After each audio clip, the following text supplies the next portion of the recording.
우리 이 시간 성경 봉독하는 시간입니다. 이 시간 함께 찾아서 읽으실 하나님 말씀은 로마서 8장 28절에서 30절 말씀입니다. 로마서 8장 28절에서 30절.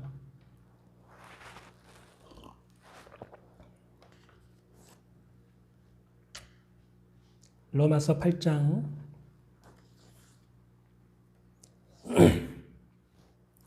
28절에서 30절 말씀 제가 여러분에게 봉독해 드리겠습니다.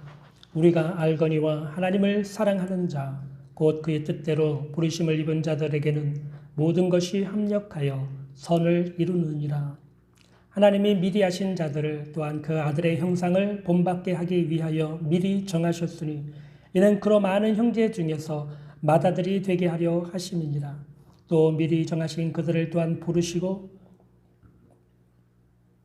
부르신 그들을 또한 의롭다 하시고 의롭다 하신 그들을 또한 영화롭게 하셨느니라. 아멘. 우리는 지난 시간에 한 번 구원은 영원한 구원이라고 하는 예정론에 대해서 신학적인 설명을 우리가 들었고 배우게 되었습니다. 예정론에서 말하는 구원은 한 번 구원은 영원한 구원이고 그것은 절대로 취소되거나 변경되거나 실패하지 않는다는 것입니다.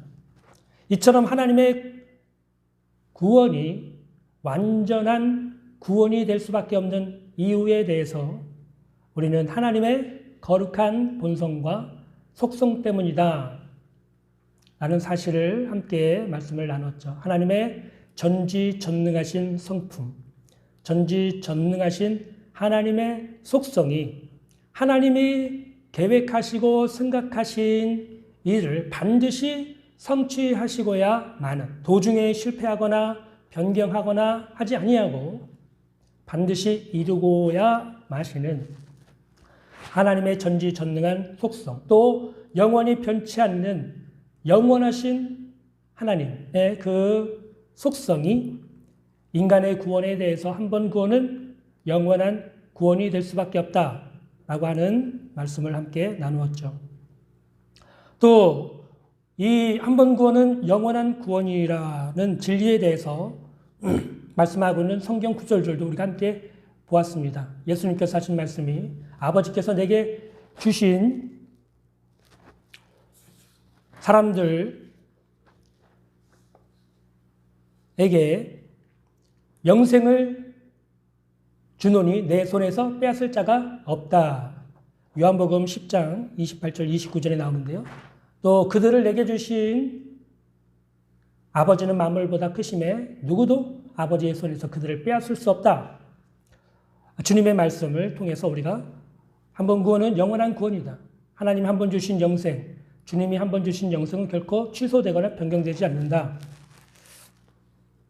또 예정론에서 가장 유명한 말씀이죠. 에베소서 1장 4절과 5절과 11절 말씀에 보면 창세 전에 하나님께서 우리를 하나님의 아들들이 되도록 예정하셨고 또 아들들이 되게 하셨고 영원한 기업이 되게 하셔서 하나님의 영광을 찬양하게 만드셨다라는 말씀이 기록되어 있습니다. 이런 말씀들을 통해서 우리는 한 번 구원은 영원한 구원이다라고 하는 예정론이 성경에 기록되어 있다라는 사실을 우리가 확인할 수가 있고요. 또 역사적인 배경도 우리가 잠깐 살펴보았죠. 초대교회의 사도들이나 바울과 같은 사도들이나 아니면 또 사도 이후에 있었던 초대 교부들, 특별히 성 어거스틴 같은 분들은 펠라기우스라고 하는 이단의 주장을 몰아내고 진리를 수호하기 위해서 이 진리를 처음으로 설명을 한 사람으로 알려져 있습니다. 또 중세 시대에는 고트샬크나 위클리프, 종교개혁 시대는 마틴 루터나 칼빈, 또 영국의 크로맨, 스코틀랜드의 장로교단의 창시자 존 낙스,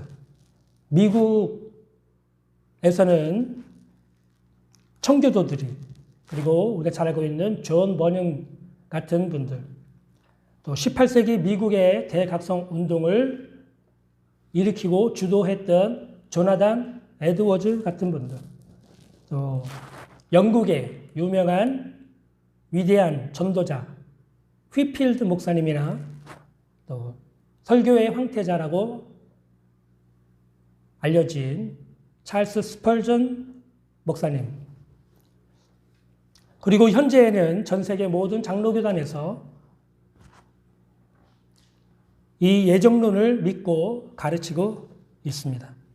이런 역사적인 배경을 볼 때 또 주님의 말씀, 사도 바울의 가르침을 볼 때 한 번 구원은 영원한 구원이며 이는 절대로 변하지 않는다 라고 하는 예정론의 진리가 사실이라는 사실을 우리가 믿을 수 있다. 이런 말씀들을 우리가 지난 시간까지 나누었습니다.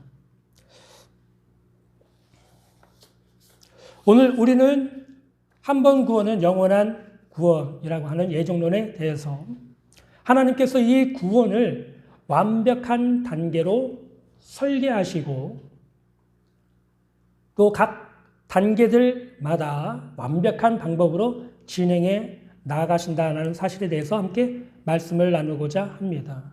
이것이 오늘 바울이 본문에서 우리에게 전하고자 하는 메시지입니다. 하나님이 우리에게 주시는 구원은 모두 5단계로 이루어져 있습니다. 매 단계마다 하나님의 계획과 실행이 완벽하게 이루어진다는 사실을 사도 바울은 우리들에게 보여주고 설명해주고 있는 것입니다. 첫째로 우리가 함께 나누고자 하는 메시지는, 오늘 나누고자 하는 메시지는 깨트릴 수 없는 구원의 5가지 고리들이 있다는 것입니다. 변하거나 실패하거나 취소되거나 그렇게 되지 않는, 깨어지지 않는 구원의 완벽한 5가지 고리들이 있습니다. 미리 하심, 미리 정하심, 그리고 부르심, 의롭다 하심, 영화. 이렇게 5단계가 있는 것입니다. 우리가 가지고 있는 본문, 우리가 오늘 읽었던 본문 29절과 30절 말씀에 보면 이렇게 5단계가 있다는 것을 우리가 알 수 있어요. 우리가 볼 때는 그냥 우리가 어느 날 교회에 와서 말씀을 듣다가 예수님을 믿고 영접하고 구원받아서 교회를 다니는 것처럼 보이지만 그렇지 않다는 것입니다. 우리의 구원은 하나님의 계획에 따르면 5단계가 있고요.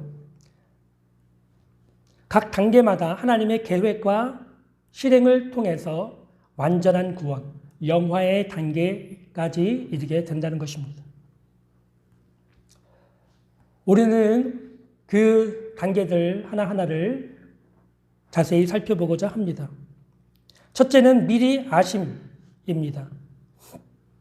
로마서 8장 29절 첫 부분을 보면 하나님이 미리 아신 자들이라는 문장이 나옵니다. 여기서 미리 알다라는 말은 어떤 일이 일어나기 전에 미리 안다라는 뜻입니다.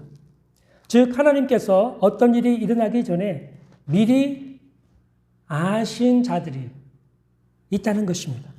이들이 누구입니까? 바로 하나님이 택하신 백성들, 구원받은 백성들, 오늘날 그리스도인들을 뜻합니다. 또 이들은 구약과 신약에 구원받은 모든 성도들을 뜻하기도 합니다. 이들만 구원받은 백성들이고 다른 사람들은 구원받지 못합니다. 이것을 창세전에 하나님께서 미리 아시고 정하셨다라는 것입니다. 이에 대해서 사람들은 2가지 반론을 제기합니다. 첫째는 하나님은 공의와 사랑의 하나님이 아니십니까? 어떻게 누구는 구원하고 누구는 심판하는 일을 하나님 마음대로 정하실 수 있습니까? 이것은 공평하지 못합니다. 이것은 하나님의 사랑의 하나님의 속성과도 맞지 않다라고 주장합니다. 그러나 그렇지가 않습니다. 하나님의 미리 아심은 이것입니다. 하나님은 창세전에 하나님이 창조하신 천사들이 타락할 것을 아셨습니다. 그럼에도 천사들을 창조하셨죠. 또 하나님은 인간을 창조하시기 전에 인간이 타락하여 배반하고 하나님을 떠나서 마귀의 추종자가 되고 하나님과 일평생 원수가 되어서 살아갈 것을 잘 아셨습니다. 그럼에도 불구하고 인간을 창조하셨습니다. 그리고 세상 마지막 날 정하시고 그날 마귀와 그를 따르던 인간을 심판할 날을 정하셨습니다. 그 이후에 새 하늘과 새 땅이 도래하고 하나님은 자신이 창세 전에 선택한 구원받은 백성들로부터 영광을 받으시고 그들과 함께 영원한 세계를 다스리실 것입니다. 이것이 하나님이 미리 알고 세우신 하나님의 놀라운 계획입니다. 성경을 읽는 사람이라면 누구나 하나님의 이 놀라운 계획을 알 수 있도록 하나님은 이러한 사실들을 성경에 다 기록해 놓으셨습니다. 이런 맥락에서 본다면 인간에게 있어서 구원은 절대로 불가능합니다. 아담 이후로 모든 인간은 다 지옥에 가야 마땅한 존재들입니다. 왜냐하면 모든 인간은 태어나면서부터 자신을 만드신 창조주 하나님을 믿지도 않고 섬기지도 않을 뿐만 아니라 일평생 하나님과 원수를 맺고 살아가기 때문입니다. 오늘 제 설교를 듣고 계시는 분들 중 대다수가 전에는 하나님을 저주하거나 하나님을 향해서 신성모독하거나 욕하신 경험이 다 있으실 것입니다. 모든 불신자들이 다 그런 삶을 살아요. 여러분만 그런 것이 아닙니다. 부끄럽지만 이것은 사실입니다. 이처럼 모든 인간은 일평생 하나님과 원수를 맺고 살아갑니다. 또한 하나님을 대적하는 원수 마귀를 따르는 반역을 일평생 저지르면서 살기 때문에 모든 인간은 하나님의 심판대 앞에서 정죄의 심판을 피할 수 없습니다. 결국 모든 인간은 영원한 불지옥의 판결을 받게 되어 있는 절망적인 운명에 처해 있는 것입니다. 만일 어떤 사람이 이 무서운 하나님의 심판대 앞에서 그 심판의 정죄를 면하게 된다면, 그 심판을 면하게 된다면, 아니 하나님께서 어떤 사람을 그 심판대 앞에서 정죄하지 않으시고 구원해 주신다면 그는 하나님의 한없는 은혜에 대해서 영원토록 감사와 찬양을 돌릴 것입니다. 이처럼 모든 사람이 다 일평생 하나님과 원수를 맺고 하나님을 욕하고 저주하지만 하나님은 그들 중에서 어느 정도의 사람들을 구원하기로 정하셨습니다. 이것을 보면서 하나님이 불공평하다고 말할 수 있겠습니까? 이것이 하나님이 사랑이 없다는 증거가 될 수 있겠습니까? 아닙니다. 오히려 하나님의 한없는 자비와 사랑을 나타내 주시고 보여주신 것입니다. 하나님은 자신의 사랑하는 아들 예수 그리스도까지 내어주시면서 모든 사람이 구원받기를 바라십니다. 그러나 사람들은 원치 않습니다. 여러분이 오늘 당장이라도 예배 끝나고 나가서 사람들에게 복음을 전해보십시오. 예수님을 믿으십시오. 예수님을 믿고 구원받으십시오. 사람들을 붙들고 이 사람 저 사람 붙들고 복음을 전해보십시오. 사람들이 이 복음을 환영합니까? 여러분을 비웃고 오히려 조롱할 것입니다. 그들 중에서 그 많은 하나님을 조롱하고 십자가를 조롱하고 복음을 비웃고 조롱하는 여러분을, 예수 믿는 여러분을 비웃고 조롱하는 그 수많은 사람들 중에서 누군가 하나님의 미리 아심과 예정, 택하심을 입어 구원을 받는다고 한다면 분명히 그 사람은 한없는 감사와 찬양을 영원토록 하나님께 돌리게 될 것이 분명합니다. 그러한 일은 교회 안에서 얼마든지 일어나고 있는 일입니다. 그리고 그 일은 하나님이 불의하시다는 것이 아니며 하나님이 사랑이 없다는 것이 아니라 오히려 하나님의 공의와 사랑을 나타내 보이시는 일이 될 것입니다. 또 두 번째로 어떤 사람들은 하나님께서 앞으로 어떤 사람이 믿을 것이고 또 어떤 사람은 믿지 않을 것을 미리 아시고 이런 예정과 결정을 하셨다. 이렇게 주장하는 사람들이 있어요. 이것은 잘못된 주장입니다. 만일 어떤 사람이 믿을 것이기 때문에 하나님이 그 사람의 그 믿음을 보시고 구원하시기로 예정하시고 결정하셨다면 그 사람들의 구원의 근거가 하나님의 예정이나 하나님의 은혜에 있는 것이 아니라 인간의 공로에 있게 됩니다. 이것은 사도 바울이 로마서에서 계속해서 설명하고 있는 이신칭의의 교리. 우리는 믿음으로 오직 하나님의 은혜로 구원받는다라고 하는 교리와는 정반대가 되는 주장이 되는 것입니다. 바울이 여기서 강조하고 있는 점이 무엇입니까? 우리는 하나님의 한없는 은혜를 받아서 구원을 받는다라는 것이에요. 그래서 하나님께서 어떤 사람이 미래에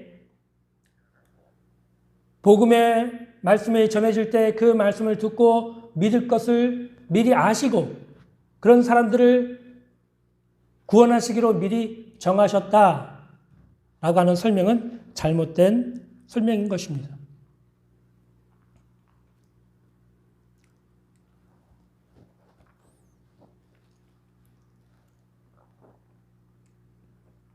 우리는 에베소서 2장 8절에 있는 말씀처럼 우리는 하나님의 은혜로 믿음으로 말미암아 구원을 받았습니다. 이것은 우리에게서 난 것이 아니고 하나님의 선물입니다. 값없이 하나님의 은혜로 우리에게 주신 것입니다. 사도 바울이 이신칭의를 통해서 또 예정론을 통해서 계속해서 우리에게 강조하고 있는 것은 우리는 하나님의 은혜로 값없이 구원을 받았다라는 것이죠.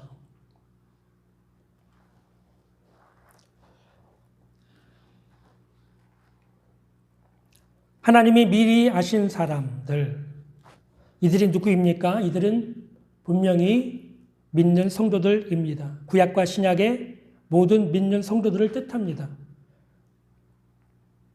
그들은 창세전에 하나님께서 미리 아신 자들이 되었습니다. 모든 사람이 다 지옥의 멸망의 심판을 받아야 하지만 하나님께서는 그들 중에서 얼마를 미리 아시고 그들을 구원하시기로 결정하신 것입니다. 구약 성경에 보면 알다라고 하는 히브리어 동사는 야다라는 동사가 있어요. 이것은 일반적으로 남녀의 성적인 경험을 통해서 남자가 여자를 알고 여자가 남자를 아는 그런 뜻으로 쓰입니다. 그런데 이 야다, 알다라는 동사를 하나님과 관련해서 사용하실 때는 하나님께서 택하신 백성, 이스라엘 백성들을 사랑한다라는 뜻으로 사용되었다는 것을 보게 됩니다. 아모스 3장 2절에 보면 내가 땅의 모든 족속 가운데 너희만을 알았나니. 예. 수많은 땅에 많은 족속들이 있었죠. 그러나 그들 중에서 하나님께서는 이스라엘 백성들만을 아셨다. 다른 말로 하면 이스라엘 백성들만을 사랑하셨다라는 뜻이 되는 것이죠. 또 출애굽기 33장 17절에 보면 하나님께서 모세에게 이르시되 내가 말하는 이 일도 내가 하리니 너는 내 목조능에 은총을 입었고 내가 이름으로도 너를 알미니라 라고 했어요. 하나님께서 모세를 아신다라고 하는 것은 하나님께서 모세를 사랑하신다라는 의미도 되는 것입니다. 또 바울은 로마서 11장 2절에서 다음과 같이 말했습니다. 하나님이 그 미리 아신 자기의 백성을 버리지 아니하셨나니. 예. 하나님께서 창세전에 미리 아신 자들을 절대로 버리지 않으신다는 거예요. 사랑하신다는 뜻입니다. 스코틀랜드의 신학자 존 머레이라는 사람은 하나님의 미리 아심에 대해서 다음과 같은 말을 했는데요. 여러분 잘 들어보시기 바랍니다. 하나님께서 안다 라고 하는 말은 어떤 의미에서 사랑한다 라는 말과 동의어이다. 하나님이 미리 아셨다는 말은 따라서 사실상 하나님이 미리 사랑하셨다는 말과 똑같은 것이다. 미리 아는 것은 주권적이고 두드러진 사랑이다. 이는 모세의 위대한 지술과도 조화를 이룬다. 신명기 7장 7절에서 8절 말씀인데요. 여호와께서 너희를 기뻐하시고 너희를 택하심은 너희가 다른 민족보다 수요가 많은 연고가 아니라 여호와께서 다만 너희를 사랑하심을 인하여 여호와께서 다만 너희를 사랑하심으로 말미암아. 신적인 선택과 예정의 유일한 근원은 신적 사랑에 있다라고 그는 말했습니다.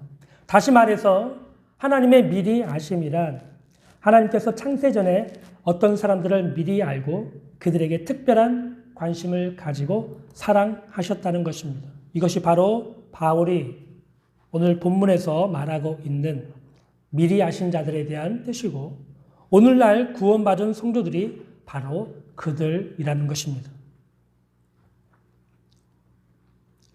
하나님의 미리 아심, 이것은 전지전능하신 하나님이 홀로 행하신 일이기 때문에 완전합니다. 누구의 간섭이나 조정을 받지 않으시고 홀로 행하신 일입니다. 그러므로 이 일에 대해서 우리는 아무 할 말이 없습니다. 이러한 사실을 깨닫고 창세전에 하나님께서 나를 미리 아셨다. 나를 구원하시기로 결정하셨다. 그리고 나를 부르셨고 의롭다 하셨고 영화의 단계까지 하나님이 미리 계획해 놓으시고 정하셨다. 이러한 사실을 깨달은 성도들은 하나님의 놀라운 구원, 특별히 하나님의 미리 아심에 대해서 영원토록 감사와 찬양을 돌리는 일밖에는 할 일이 없는 것입니다. 하나님의 미리 아심에 대해서 여러분 우리 성도들이 무슨 할 말이 있겠습니까? 우리는 그때 존재 자체가 존재하지도 않았어요. 그럼에도 불구하고 하나님은 우리를 아셨다는 것입니다. 언제요? 창세 전에. 우리를 아셨고 예정하셨고 우리를 구원하시기로 결정하셨다는 것입니다. 얼마나 놀라운 말씀이 아닐 수 없습니다. 두 번째, 미리 아심. 이 첫 번째 단계라면 그 다음 단계는 미리 정하심입니다. 29절 말씀을 보면 하나님이 미리 아신 자들을 또한 그 아들의 형상을 본받게 하기 위하여 미리 정하셨으니 라고 말씀하고 있습니다. 여기서 미리 정하다라는 단어가 바로 예정하다라는 말하고 같은 말이에요. 에베소서 1장 4절과 5절, 11절에 나오는 예정하다라는 말과 여기 오늘 본문의 29절에 나오는 미리 정하셨으니라는 단어가 같은 단어예요. 사전에 미리 결정하다라는 뜻입니다. 우리가 알기로 우리 성도들이 그리스도인이 되는 과정에는 우리 자신의 의지와 또 결정이 작용한다고 생각합니다. 우리가 교회를 나왔고 우리가 복음을 들었고 믿기로 결정을 했고 예수님을 영접했고 세례를 받았고 교회의 일원이 되어서 교회를 출입하는 성도가 된 것이라고 생각을 합니다. 그러나 그것은 우리의 결정 이전에 하나님의 결정이라는 것입니다. 이것이 바로 하나님이 미리 정하셨다라는 뜻이에요. 이것은 우리의 구원에 있어서 하나님의 주권적인 선택을 강조하는 말씀입니다. 만일 하나님께서 창세전에 우리를 미리 아시고 주권적으로 선택하지 않으셨다면 우리에게 있어서 구원은 불가능합니다. 모든 불신자들과 같이 우리는 영원한 지옥의 심판을 받고 영원한 고통 속에서 살아가야 되는, 지옥의 형벌을 받아야 되는 여러분 불행한 운명에서 빠져나올 수 없는 사람들이었을 것입니다. 그러나 하나님께서 창세전에 우리를 미리 아셨고 구원하시기로 미리 결정하신 것입니다. 이에 대해서 바울은 로마서 9장에서 이러한 진리에 대해서 실제적으로 구약의 인물들을 통해서 우리에게 설명을 해주고 있어요. 즉 우리의 구원이 우리의 행동에 의한 것이 아니라 하나님의 일방적이고 주권적인 선택에 의한 것임을 우리들에게 설명을 해주고 있는 것입니다. 대표적으로 이삭을 들 수 있어요. 이삭은 아브라함의 아들입니다. 그러나 그 이전에 사라의 여종을 통해서 아브라함은 이스마엘이라는 아들을 낳았어요. 그래서 이스마엘이 아브라함의 첫 번째 아들입니다. 그리고 그 다음에 아내 사라를 통해서 이삭이 태어났고요. 이 두 사람 외에도 아브라함은 나중에 그두라라는 여자를 통해서 6명의 아들을 더 낳게 됩니다. 그래서 총 아브라함의 씨로 태어난 아들들은 8명이나 돼요. 이스마엘, 이삭, 그리고 그두라를 통해서 낳은 6명의 아들들. 그러나 하나님께서는 아브라함의 8명의 아들들 중에서 이삭만을 택하셔서 믿음의 조상으로 삼으셨습니다. 하나님이 그렇게 결정하신 거예요. 이것은 하나님의 주권적인 선택에 의한 일이었습니다. 아브라함이 왜 이스마엘을 선택하지 않으셨습니까? 왜 그드라의 자녀들 중에서 하나님 선택하지 않으셨습니까? 아무 말할 수가 없었어요. 왜냐하면 그것은 하나님의 주권적인, 일방적인 선택이었기 때문입니다. 아브라함은 이에 대해서 아무 말도 할 수 없었고 이에 대해서 반박할 수도 없었습니다. 그것이 바로 하나님의 주권적인 선택이기 때문입니다. 또 아브라함의 아들 이삭에게도 시간이 흘러서 두 아들이 태어났습니다. 에서와 야곱, 쌍둥이가 태어났죠. 이들은 같은 날 태어났습니다. 그러나 성경에 보면 하나님께서 이 두 사람에 대해서 무엇이라고 말씀하셨습니까? 하나님은 이 두 사람이 태어나기도 전에 큰 자가 어린 자를 섬길 것이다 라고 말씀을 하셨죠. 또 말라기서 1장 2절 말씀에 보면 내가 야곱은 사랑하였지만 에서는 미워하였다 라고 말씀하신 말씀이 기록되어 있어요. 하나님이 야곱을 사랑하기로 결정하셨어요. 에서는 미워하기로 결정하셨어요. 그래서 야곱을 믿음의 조상으로 세우기로 결정을 하신 것입니다.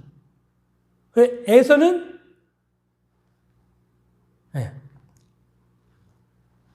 하나님의 선택에서 제외가 된 것이죠.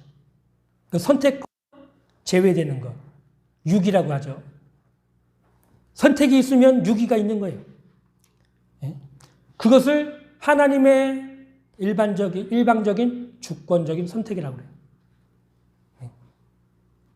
바울은 이 일에 대해서 이렇게 해석했습니다. 로마서 9장 10절과 11절에 보면 그뿐 아니라 또한 리브가가 우리 조상 이삭 한 사람으로 말미암아 임신하였는데 그 자식들이 아직 나지도 아니하고 무슨 선이나 악을 행하지 아니한 때에 택하심을 따라 되는 하나님의 뜻이 행위로 말미암지 않고 오직 부르시는 이로 말미암아 서게 하려 하사. 여러분, 믿음의 조상으로 세우기로 결정한 이 일은 하나님의 뜻으로 된 거예요. 에서나 야곱의 행위로 된 것이 아니었습니다. 그들이 태어나기도 전에, 그들이 무슨 악이나 선을 행하기도 전에 이미 하나님께서 미리 아시고 결정을 하신 것이란 거예요. 하나님의 주권적인 선택이 있었다. 하나님이 미리 결정하셨다는 것입니다. 성경은 하나님께서 야곱을 사랑하시고 에서를 미워하셨다라고 하는 이 한 말씀을 통해서 하나님의 주권적인 선택에 대해서 설명을 하고 있는 것입니다. 이삭의 장자 에서 대신에 막내 아들 야곱을 믿음의 조상으로 선택하고 세우신 것이 하나님의 주권적인 선택이었고 하나님의 뜻이었고 미리 정하신 일이었다라는 것이에요. 어떤 사람들은 이 일에 대해서 불평하거나 비판할 마음이나 생각이 들지도 모릅니다. 왜 하나님 마음대로 그런 것을 정하십니까? 왜 어떤 사람은 구원하시기로 결정하시고 어떤 사람은 심판 아래 두시기로 결정하시는 것입니까? 그러나 이러한 생각을 가지는 사람들은, 이런 생각이 드는 사람들은 분명히 불신자들일 것입니다. 구원받은 성도들은 이런 생각을 하지 않아요. 자신이 받은 구원이 어떤 것인지 분명히 알기 때문입니다. 구원받은 사람들은 이런 불평이나 하나님을 향해서 이런 불평이나 원망을 하지 않습니다. 왜냐하면 모든 불신자들은 하나님의 만약에 미리하심과 예정, 부르심, 칭의, 영화에 관한 하나님의 계획 속에 들지 못한다면, 하나님의 간섭이 없다면 그들은 모두 앞으로 영원한 지옥의 심판을 받게 될 것이고 영원한 고통을 받아야만 하는 운명을 맞게 될 것입니다. 이 불신자들 중에 하나님의 주권적인 선택으로 인해서 어떤 사람들이 그 심판과 멸망에서 구원을 받게 된 사람들이 있다면 그 사람들은 하나님을 향해서 불만과 불평을 토로하기보다는 오히려 하나님께 감사하고 찬양과 영광을 돌리고 싶어 할 것입니다. 그런 모습이 일반적으로 구원받은 성도들의 모습인 것입니다.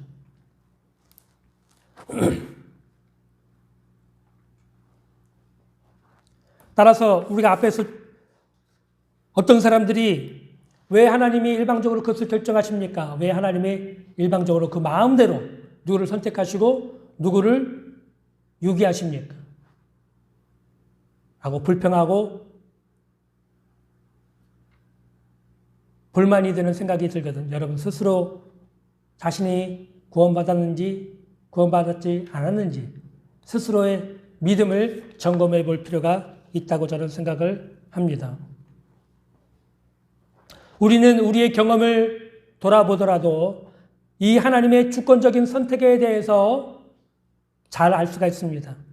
예수 그리스도를 믿고 거듭나서 중생을 경험한 모든 그리스도인들은 한 목소리로 구원에 있어서 그것은 하나님이 내게 행하신 어떤 일이었다라고 고백을 하게 되는 것입니다. 그리고 고백만 할 것이 아니라 하나님께 감사하고 찬양과 영광을 돌리는 일이 일어나게 되는 것입니다. 왜냐하면 그 마음속으로 구원이 전적으로 하나님께서 자신에게 어떤 일을 행하신 일이었다라는 사실을 잘 알고 깨닫고 있기 때문입니다. 놀라운 사실은 이처럼 받은 이 구원이 이미 창세 전에 하나님께서 미리 결정하신 일이었다라는 것이죠. 참으로 놀라운 일이 아닙니까? 우리가 받은 이 구원이 창세 전에 전지전능하신 하나님, 영원하신 하나님께서 미리 결정하신 일이기 때문에 이 구원은 실수가 없고 실패가 없으며 미리 아심과 같이 완전한 구원의 단계라고 할 수 있는 것입니다. 여기서 우리가 기억해야 될 아주 중요한 점들이 있습니다. 첫째는 하나님께서 특별한 목적을 가지고 우리들의 구원을 예정하셨다는 거예요. 29절 말씀을 한번 더 보겠습니다.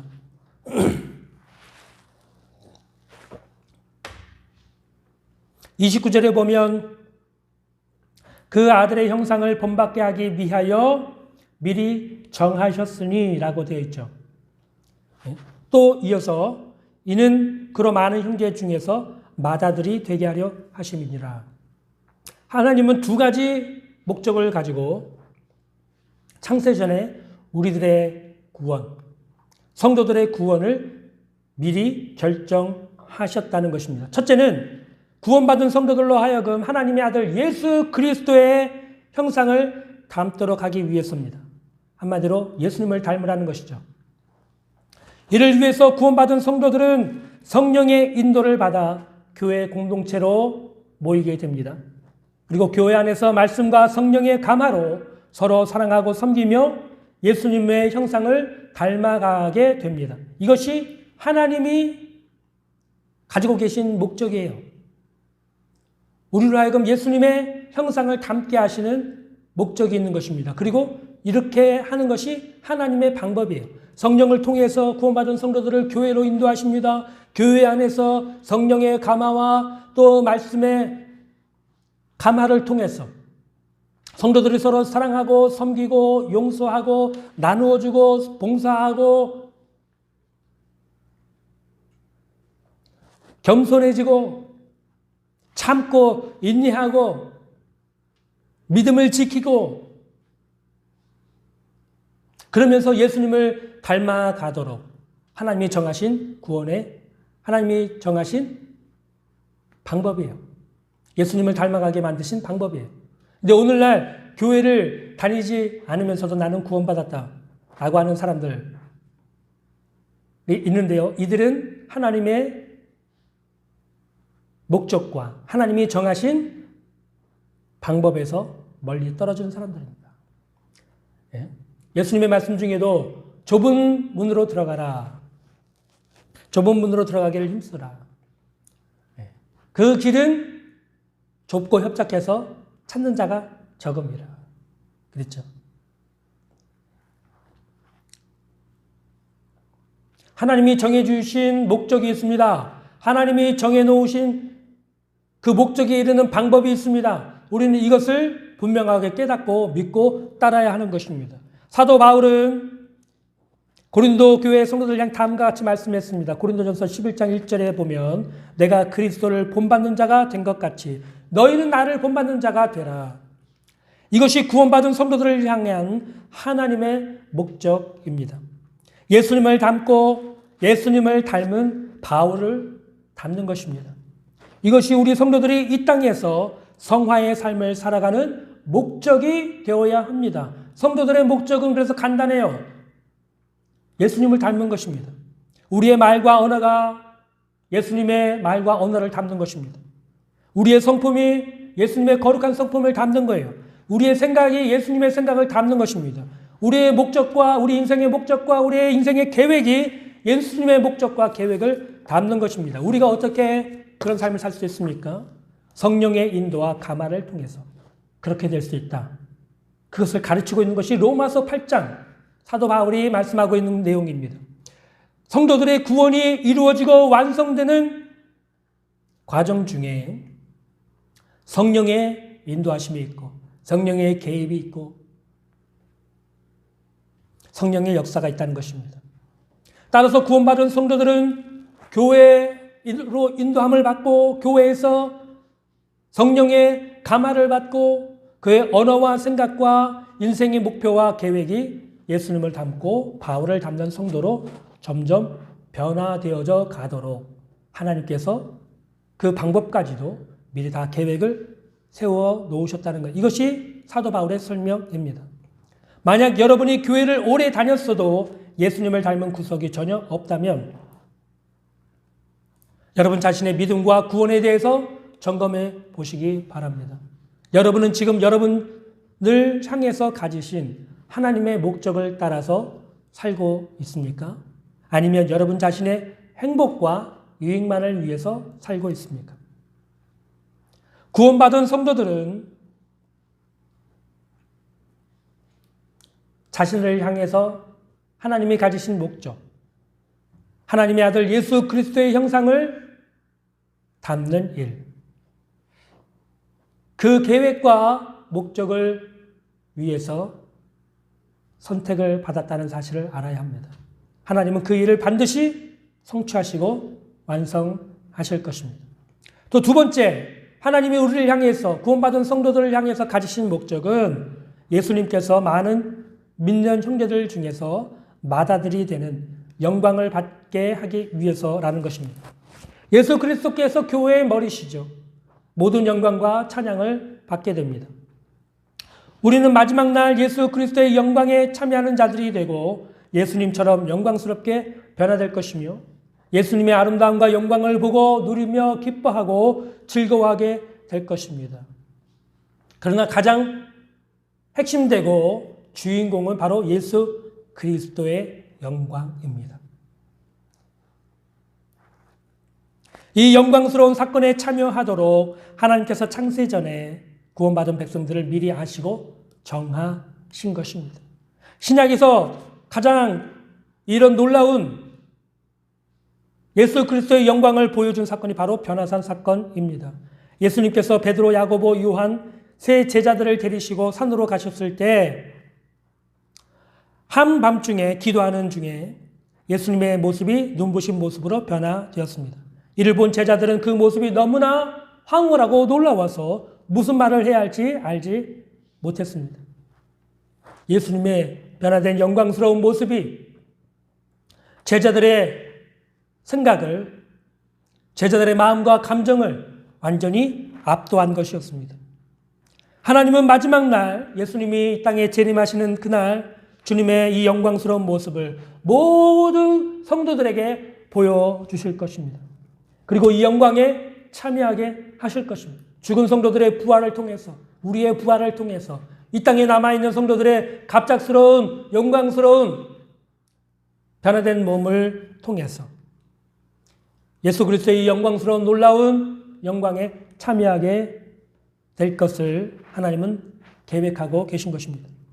그러므로 우리 성도들은 주님 오시는 그날 부끄러움이 없이 주님 앞에 서도록 달마다 신앙의 삶을 바로 살기 위해서 열심히 신앙생활을 해야 하는 것입니다. 바울은 고린도 교회 성도들에게 이런 말씀을 했습니다. 고린도후서 3장 18절. 우리가 다 수건을 벗은 얼굴로 거울을 보는 것 같이 주의 영광을 보매 그와 같은 형상으로 변화하여 영광에서 영광에 이르니 곧 주의 영으로 말미암음이니라. 시간이 너무 다 빨리 가서 이제 마쳐야 될 시간인데요. 다음 주에 이어서 깨트릴 수 없는 구원의 5가지 고리들 중에서 부르심, 또 칭의, 영화에 대해서 말씀을 전하도록 하겠습니다. 요즘 교회에서 보면 잘 불려지는 복음성가 중에 은혜라고 하는 복음성가가 있습니다. 그 가사를 보면 이렇습니다. 내가 누려왔던 모든 것들이, 내가 지나왔던 모든 시간이, 내가 걸어왔던 모든 순간이 당연한 것 아니라 은혜였소. 아침 해가 뜨고 저녁에 노을, 봄의 꽃향기와 가을의 열매, 변하는 계절의 모든 순간이 당연한 것이 아니라 은혜였소. 모든 것이 은혜, 한없는 은혜. 내 삶에 당연한 것 하나도 없었던 것은 모든 것이 은혜였소. 우리가 이 찬양 함께 한번 같이 한번 불러보시겠습니다.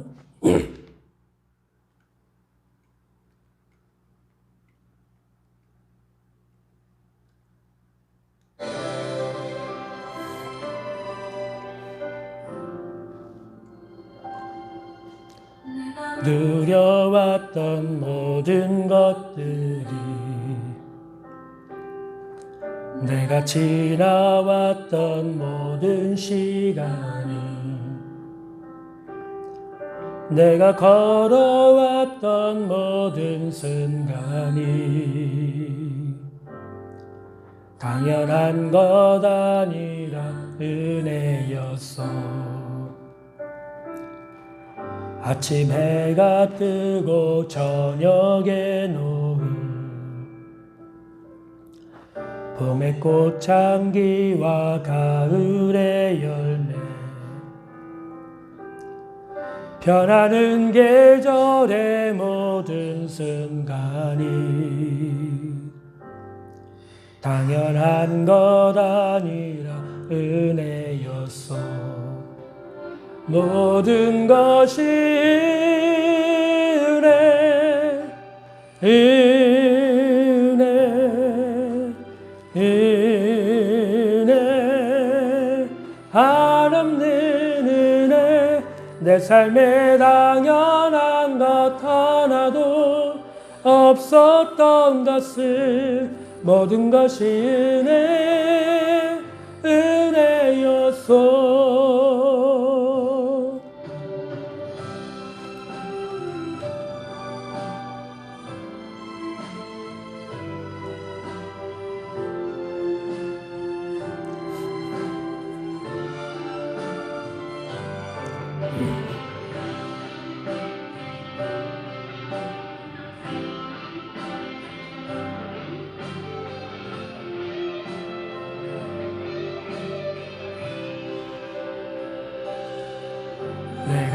땅에 태어나 사는 것,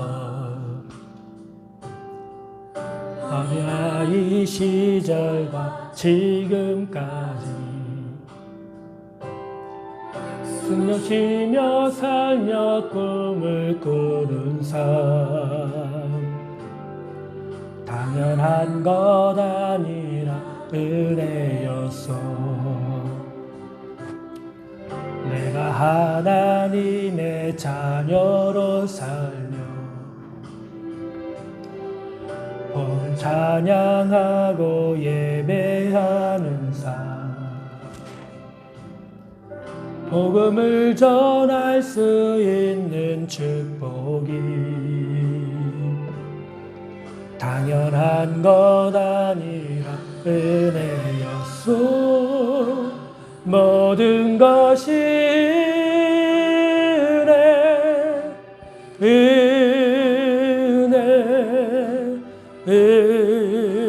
은혜 한없는 은혜. 내 삶에 당연한 것 하나도 없었던 것을 모든 것이 은혜였소. 모든 것이 은혜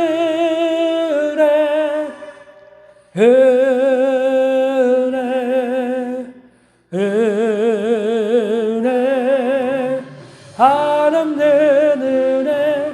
내 삶에 당연한 것 하나도 없었던 것을 모든 것이 은혜였소. 은혜였소.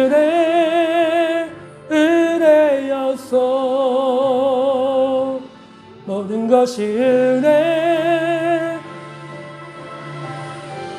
은혜였소.